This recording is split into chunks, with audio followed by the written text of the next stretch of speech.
Bisnis ke depan itu decoupling bisnis masa lampau atau bisnis masa ini. Decoupling adalah keterlepasan atau bukan merupakan kelanjutan bisnis masa lalu atau saat ini, atau perubahan bentuk dari masa lalu yang bermetamorfosis. Bukan, decoupling itu bentuk baru, putus dengan masa lalu. Bisnis ke depan, bisnisnya bentukan baru dan banyak. Dalam 15 tahun ke depan ada banyak bisnis yang tumbuh di mana saat ini model bisnis tersebut belum ada. Bahkan ada yang memprediksi di tahun 2030 ada 40% jenis bisnis baru di masa itu yang saat ini tidak dikenal sama sekali. Bahkan TV dianggap bisnis zaman dinosaurus. Anak yang lahir di tahun 2030 ke atas tidak kenal TV. Kita beri ilustrasi. Net TV modalnya triliunan dengan penonton per hari diperkirakan 1 juta pemirsa.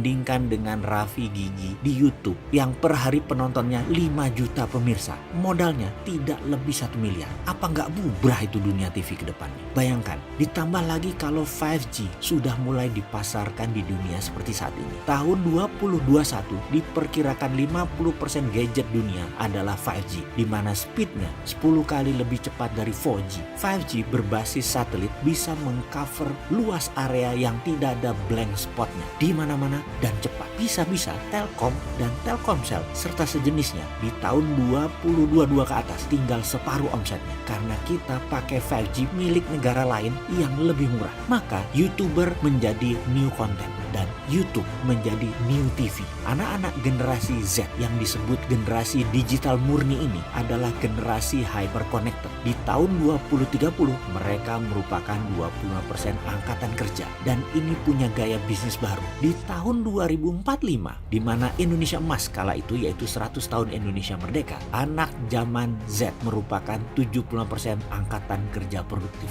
dan 40% generasi milenial menguasai 80% world wealth di tahun 2045. Apa yang terjadi di dunia pendidikan di Indonesia atau apa yang terjadi di dunia pendidikan secara global? Pendidikan akan jadi digital. Guru akan tinggal separuh jumlahnya di tahun 2030 dibandingkan jumlah guru saat ini. Sekolah hanya akan jadi sarana untuk keterampilan sosial, akhlak, dan project based seperti prakarya dan inovasi. Ilmu serta inovasi semua pindah ke gadget. Di platform pendidikan akan segera banyak bermunculan dan di setiap disiplin ilmu dan di setiap levelnya akan tersedia di dunia digital. Sekedar mengingat masalah banyaknya profesi yang hilang. Sekitar tahun 2010-an, pilot helikopter plus kameramen merupakan pekerjaan dari puluhan ribu orang di seluruh dunia. Saat ini menganggur semua. Alih profesi atau alih bidang. Tidak lagi ambil kamera lewat udara karena sudah tergantikan oleh drone.